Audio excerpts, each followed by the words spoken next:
Bonjour et bienvenue au podcast de Sorcellerie.net. Mon nom est Dead Breeze et je suis en compagnie de Zelda. Allô Zelda! Bonjour Dead Breeze! Ça va bien? Ben, je vais très bien, toi? Oui, mais comme toujours en fait. Comme toujours, on va toujours bien.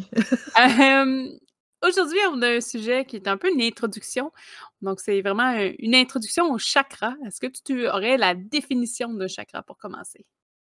En fait, oui, un chakra, c'est des points énergétiques partout dans le corps qui émettent des vibrations et qui interagissent avec le corps selon justement ce qui se passe et qui sont des indicateurs si justement quelque chose ne va pas bien dans notre corps. En bref, ça peut aller autant au niveau psychologique, au niveau physique, quand il y a quelque chose qui va pas. Euh, Ça joue comme dans tout ce qui est corps. C'est comme une espèce d'organe au corps. Donc, chaque chakra a sa signification. Les chakras de base, on en a 7, mais il y en a plus que 7 en réalité des chakras. Il y a plus de chakras mineurs. Donc, c'est vraiment, ça fait office de régulation de l'énergie du corps. Et les chakras sont comme la base de tout ce qui est justement énergie, échange et tu sais, comme notre énergie vitale en fait. Le chakra aussi, c'est ce qui signifie en sanskrit la roue. Mais c'est Oui, aussi des ancrages qui permettent à plein de corps d'exister. Donc, on a plusieurs enveloppes, comme tu disais. oui. Ça permet de coexister ensemble. Et ce mélange-là, si on peut appeler ça comme ça, crée aussi l'aura. Je sais qu'on va en parler. Ben, j'en parle vite fait, mais après ça, j'en parlerai plus de l'aura. Euh, il y Parce a qu'encore ça. là, il y a différentes couches d'aura aussi. C'est quasiment un Oui. sujet en soi. Puis on n'ira pas là-dedans, mais en parlant je vais juste au moins nommer les 7 chakras majeurs. Ben, on touche un peu aux auras, fait qu'en même temps, ça va être fait.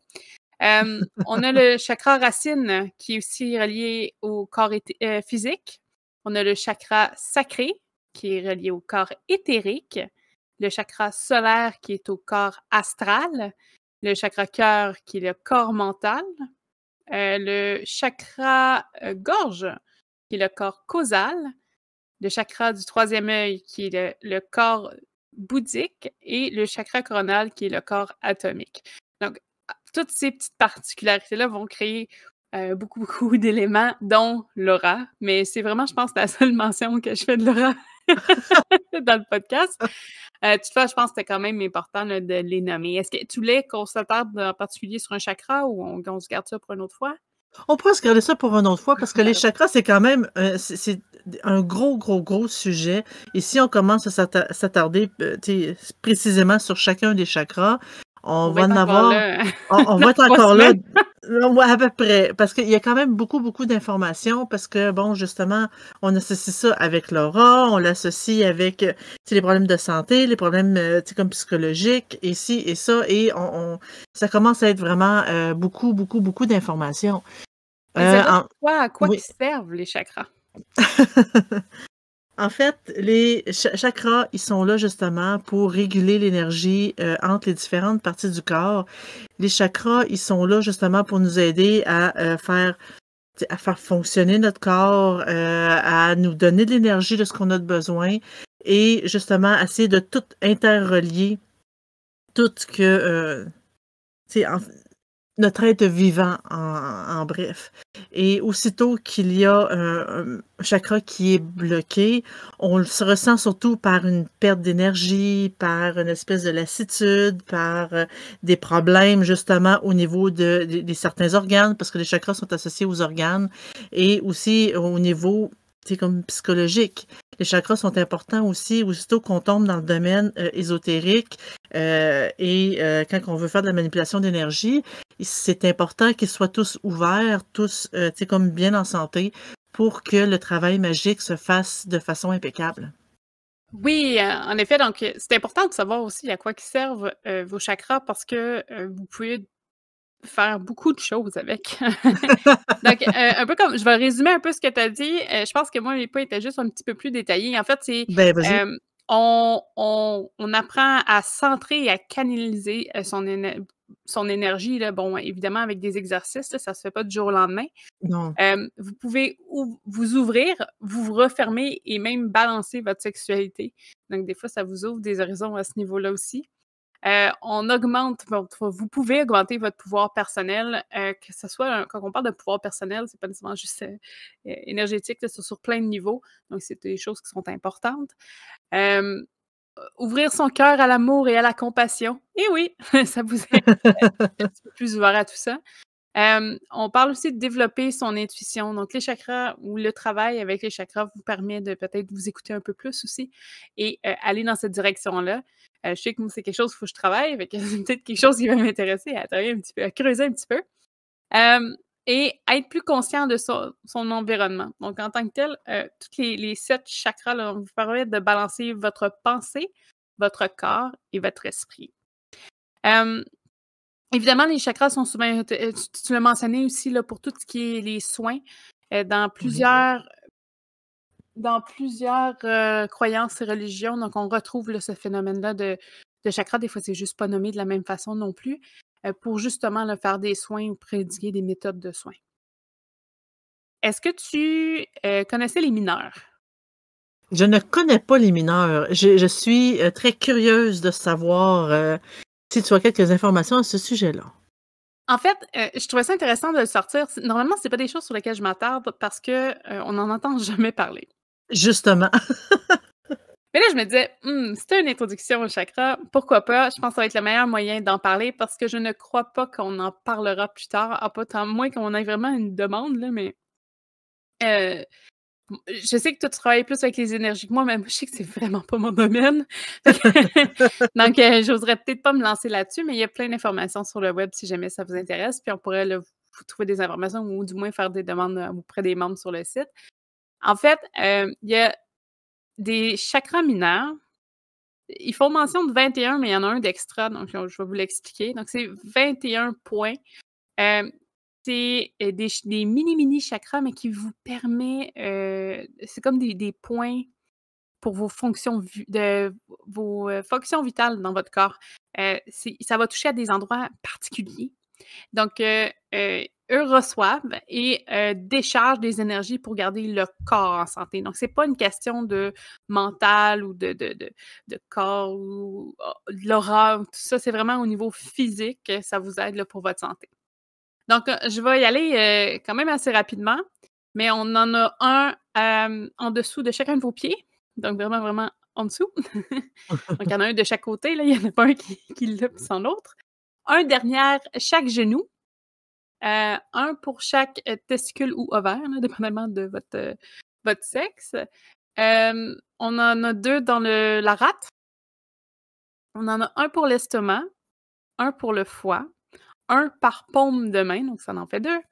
Un pour chaque sein, un pour chaque côté de votre clavicule, donc ça vous en fait 2 ici. Un pour chaque tempe, un pour chaque œil et un pour le thymus. Donc, j'ai bien calculé, ça fait 21. On a aussi un élément qui est quand même important, qui s'appelle le Alta Major. Le Alta Major, même s'il n'est pas considéré comme un petit ou un des 7 majeurs, hein, c'est un point qui, pour eux, est extrêmement important. C'est un point qui se situe à la base de votre tête, juste en haut de la nuque. Donc, c'est un point d'énergie sur Mais comme à tout la ce qui base est du crâne. mémoire. Oui, exactement, là. Tout ce qui est mémoire va être là-dedans, comme l'empreinte du passé. C'est tout ce qui est, ça fait un peu Assassin's Creed, là, je sais qu'est-ce que je vais dire, là, mais c'est vraiment comme ça qu'ils le décrivent, c'est que toutes les mémoires de vos ancêtres, un peu votre généalogie, tout ça, là, votre arbre généalogique, tout ce qui est aussi vos instincts de survie, parce que oui, même si on en a plus ou moins besoin avec le monde moderne, on en a encore un peu. Il en reste un peu. Ça serait à cet endroit-là. Hem, c'est, heu, c'est les vies antérieures que on a ou les mémoires de vies antérieures seraient cachées à cet endroit-là. Donc en arrière de votre tête, sur la base là, du crâne en tant que tel. Oui, quand Est-ce même que très intéressant. oui, mais j'ai trouvé ça ultra intéressant, puis même si, comme je dis, moi, les chakras, c'est pas quelque chose que je cours vers, j'ai trouvé que, la façon de penser sur l'empreinte, avec l'alta major était extrêmement intéressant. C'est pas la Ben, première fois que j'entends que, bon, justement, les souvenirs du passé, ils étaient à quelque part en arrière de la tête. Je sais pas si c'est lié avec quelque chose de, scientifique ou qu'ils ou ont peut-être qu'on enregistré dit tout leurs rêves simplement ou que le que cerveau réagit, tu sais? quand on a une idée en arrière de la tête, peut-être. Hem, Au niveau des origines, est-ce que tu en connais un petit peu sur les origines des chakras? Ben oui, en fait, ça provient des croyances philosophiques, issues de l'hindouisme. En fait, c'est les premiers textes qui parlent, c'est des textes sanscrits, et on parle souvent, tu sais, en fait, les personnes qui y croient parlent surtout que, tu sais, c'est une réalité autant physique, physiologique ou que, tu sais, à peu près au même titre qu'on parle tu sais, de médecine puis de nos organes puis tout ça. La conception des chakras a toujours été plus, tu sais, subtile, plus, tu sais, c'est une question de croyance, bref. Je dis pas que ça existe pas parce que, je dis que c'est une question de croyance, mais parce qu'étant donné que c'est quelque chose qui ne peut pas être vérifié de façon scientifique, comme dans la majorité de tout ce qui est ésotérisme et magie, ça veut pas dire que ça existe pas, mais ça reste à être justement prouvé, donc c'est pour ça que je dis que c'est une croyance. C'est surtout utilisé dans tout ce qui est, yoga, tout ce qui est pratique justement pour la guérison, pour, essayer de plus se recentrer sur soi-même, puis ça vient de plus en plus populaire de nos jours parce que justement on essaye plus d'être bien dans notre peau finalement et on entend parler de quand même, je dis de nos jours, c'est quand même depuis un certain temps, là, bref. Mmh mh. Bref, Ouais. ça vient de l'Inde, ancienne, c'est quand même un vieux, c'est comme, je veux dire je veux pas dire une vieille croyance, mais je veux dire une vieille conception. En tant que tel, ça vient des textes du Veda. En tant que tel, c'est pas vrai. Oui, Ça vient des c'est sûr que je détruis, je m'excuse, c'est pas des mots que je dis souvent, là, mais ça proviendrait des écrits qui s'appellent les Upanishads, qui sont connus, quand ils sont tous ensemble comme des Védas. Donc c'est des textes et des textes et des textes et Dieu merci, il y en a beaucoup des textes dans, ben, tout ce qui est la culture de l'Inde, là. peu importe les Hem, religions, il y a quand même une tonne de textes. oui. Donc le terme de Veda en lui seul, ça veut dire des connaissances et à noter aussi que le concept des chakras se retrouve non seulement dans l'hindouisme, mais on le retrouve aussi dans le taoïsme, on en voit aussi dans la Kabbale, dans le sufisme, chez les Incas, chez les Mayas et quelques mouvements chamaniques. Donc c'est pas juste quelque chose qui s'est retrouvé en Inde seulement, ça s'est Ça s'est retrouvé à plusieurs répandu façons. beaucoup. Ouais. D'ailleurs, en Chine, je pense qu'il y avait le concept du qi à un certain point, va aller chercher ça. C'est juste qu'au lieu d'avoir 7 chakras, je pense que c'est 5. Tu sais, c'est pas nécessairement loin, mais le concept est quand même Le le même. Fait que concept est là. même si c'est pas exactement la même chose en tant que tel, c'est quand même impressionnant que peut-être 2 cultures qui se sont jamais parlé ont quand même un ressentiment commun face à ces points d'énergie-là.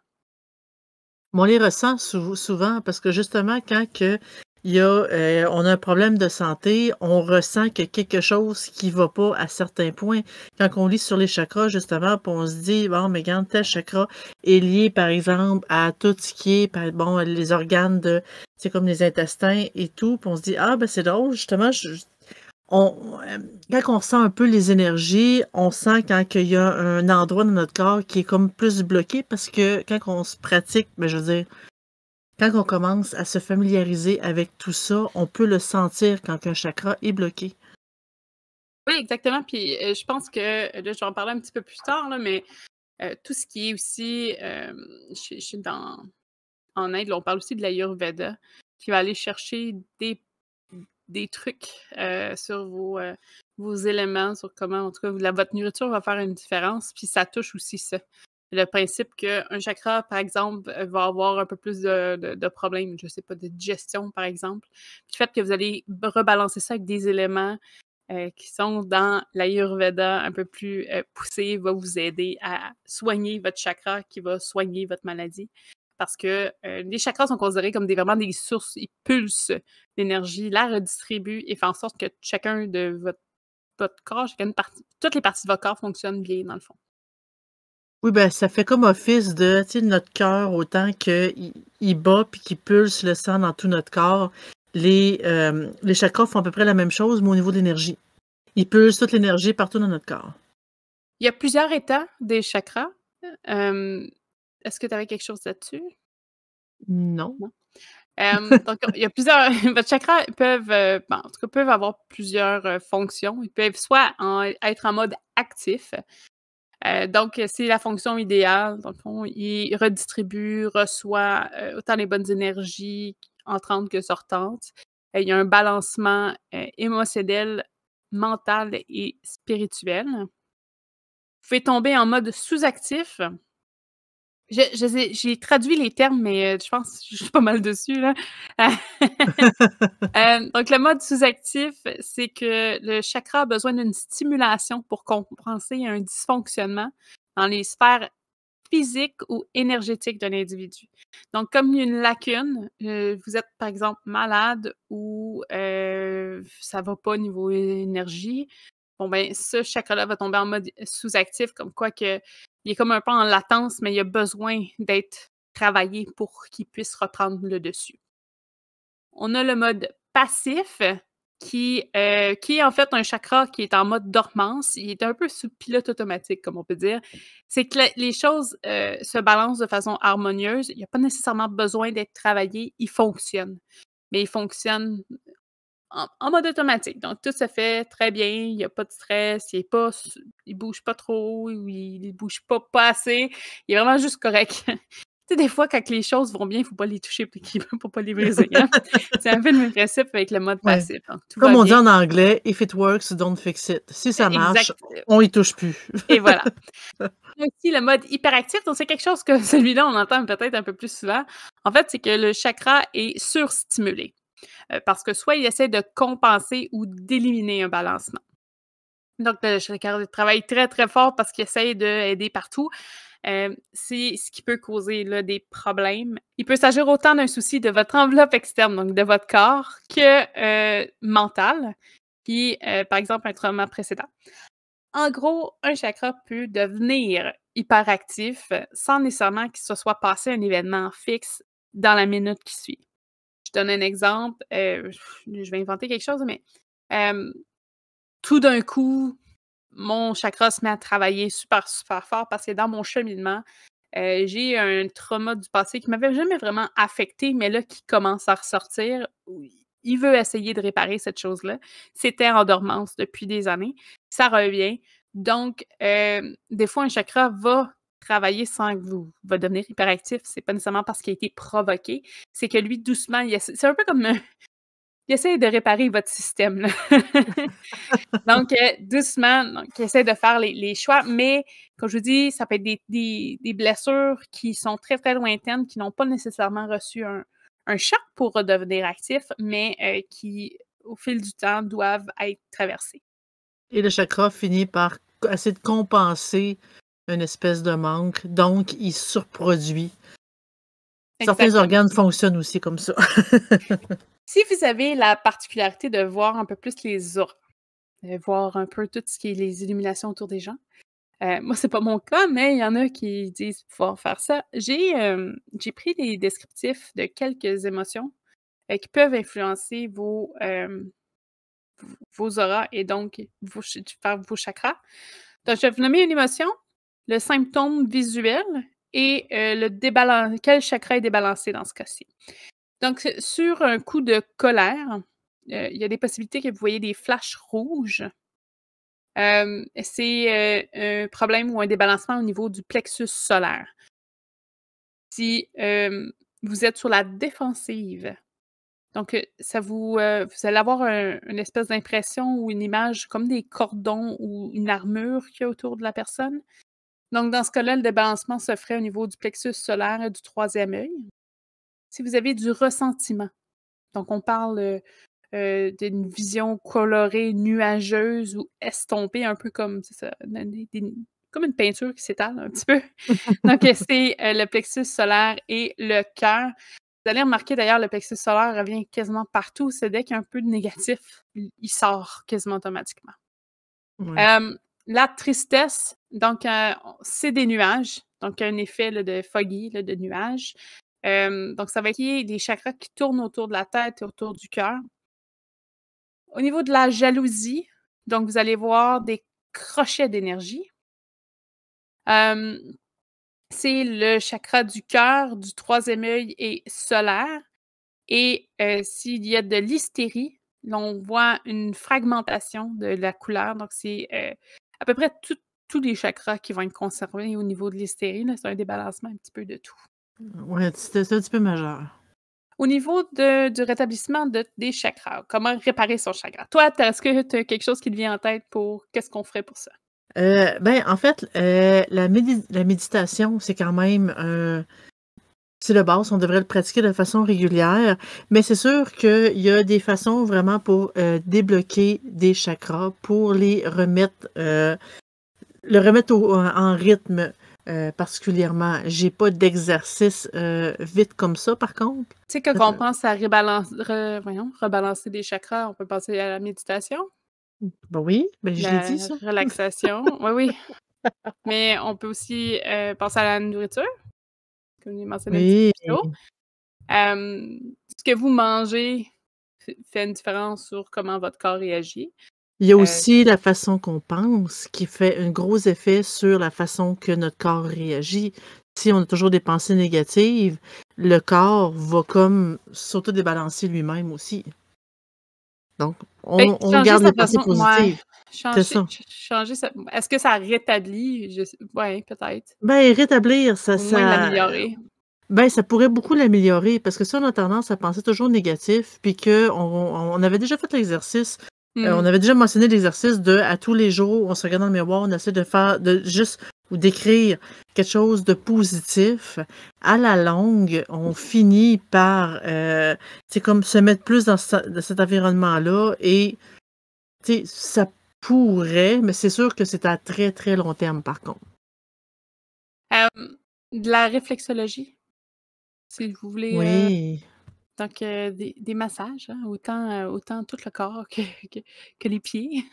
D'ailleurs, je sais que j'ai pas rien noté en détail, mais j'ai remarqué que, si vous massez les pieds, en tout cas, vous pouvez trouver de l'information là-dessus, là, il y aurait tous les points de, comment tu appelles ça? Pas des points chauds, pas des points de contact, là, mais, des Ben, points en de fait, pression oui, en c'est les points de massage? pression. Tous les Oui. chakras sont dans le pied, en fait. En fait, je veux dire, on a tout un point de pression de chacun des chakras dans le pied. Et ils ont Exactement, vraiment toute une position précise dans le pied. Donc exactement. oui. Je sais qu'il parlait de massage, bon, à la grandeur du corps, là, mais Ben, dans c'est ce toujours plus cas-ci, agréable, mais oui. Puis avec, on parlait aussi de kinésiologie pour rebalancer les chakras. c'est On parle l'aromathérapie aussi. exactement, donc l'aromathérapie, on travaille sur les sens. L'aromathérapie vous met aussi dans des espèces de modes, je sais pas comment expliquer ça, pas un mode, une ambiance, tout ça qui va vous faire travailler sur vos chakras. Tout ce qui est un peu, vous relaxe, je trouve que ça rentre un peu dans comment réhabiliter ses chakras. Le reiki, c'est plein d'énergie dans ce milieu-là, donc le reiki, s'en sauve pas, hein, il en fait partie. Ben, il en fait Hem, surtout partie dans le sens que si on rencontre, par exemple, un maître reiki, de base, il va dire: «Je vais réaligner tes chakras». mmh C'est comme on dirait que ça fait comme partie de la base de la pratique du reiki Mais aussi. c'est tellement oui, mais c'est tellement intégré, tu pas le Ben, choix. en effet, ça a pas le Le choix. le yoga, c'est la même chose. Il y a beaucoup, beaucoup, beaucoup de pratiques, du yoga qui vont être liées, où chaque mouvement a vraiment une symbolique versus les chakras, donc ça aussi. Tout ce qui est cristaux, je pense que c'est pas vraiment surprenant. Non, c'est pas surprenant. On a aussi, il y avait 2 options que je trouvais qui étaient intéressantes, c'est la thérapie par la couleur, puis la thérapie par le son. Donc je Oui, pense que ben, c'est comme les mantras, par exemple. exactement. Oui, les mantras que de base, justement, on dirait que chaque son a comme sa vibration propre. Donc, chaque son pourrait se connecter sur un chakra précis pour l'aider justement comme à ajuster sa vibration pour lui permettre de fonctionner mieux, de se rétablir. Exactement, puis chaque chakra possède une couleur, donc faire une thérapie par la couleur. Là, je sais pas nécessairement c'est quoi la technique de la thérapie, mais c'est quelque chose qui se fait aussi. Moi, je suis juste en train de penser à mettre des lunettes de soleil de la couleur précise, mais ça, c'est vraiment une niaiserie qui me passait par la tête. Pour conclure un petit peu, à moins que tu avais autre chose sur les chakras? Non, pas pour l'instant. Ce que j'ai, c'est peut-être plus, on pourrait peut-être plus en parler une autre fois. Pour terminer l'introduction en tant que telle, je pense que c'est important de faire un petit clin d'œil aussi au Kundalini parce que généralement, quand vous commencez à lire sur les chakras, c'est un sujet qui revient souvent.